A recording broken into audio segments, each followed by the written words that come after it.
This week at Interior.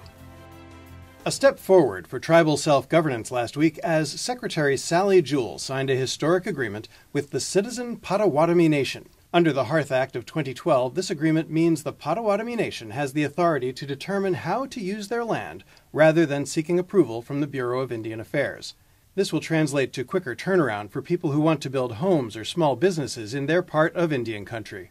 Congressman Tom Cole and Assistant Secretary of Indian Affairs Kevin Washburn joined the signing ceremony, which took place at the Potawatomi National Cultural Heritage Center in Shawnee, Oklahoma. It is the sixth tribal leasing ordinance approved by the Department of the Interior under the Hearth Act. The Secretary took to the Gulf Coast late this week to help announce the third and largest phase of early restoration projects to restore natural resources affected by the Deepwater Horizon oil spill.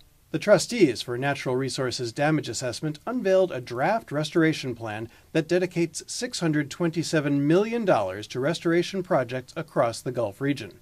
There's more information and an opportunity to comment on the draft proposal on the trustees' website, www.gulfspillrestoration.noaa.gov. While in the Gulf Coast region this week, the Secretary underscored the importance of landscape-level restoration efforts to strengthen coastal resilience, a key part of the President's Climate Action Plan meant to make smart, long-term investments in the face of climate change and increasingly frequent storms. She also met with partner organizations involved in Gulf area conservation and restoration efforts. Secretary Jewell took an aerial tour of the Gulf and visited 2 national wildlife refuges to see firsthand the efforts underway to recover from the 2010 oil spill and to strengthen coastal resilience.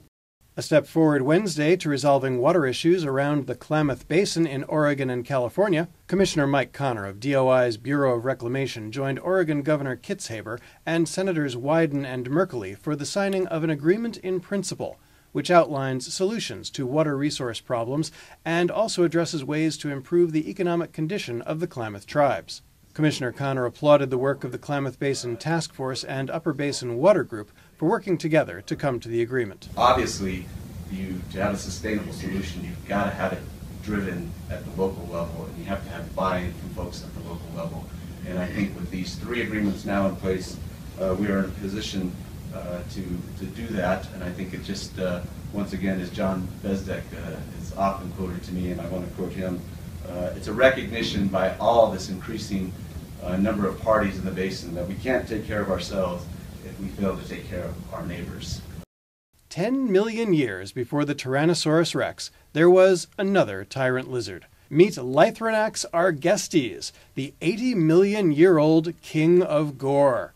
The new king was recently discovered by Scott Richardson, a Bureau of Land Management archaeologist at BLM Utah's Grand Staircase Escalante National Monument. Lythronax is now the oldest known species of tyrannosaur and is believed to be a close cousin to the T-Rex. There's more at on.doi.gov/dinosaurkg. 4. And now, 3. don't forget, 2. tonight's big event, 1. the lighting of the National Christmas Tree at the Ellipse in Washington, D.C. You can watch on the web at thenationaltree.org or on PBS television. And that's this week at Interior.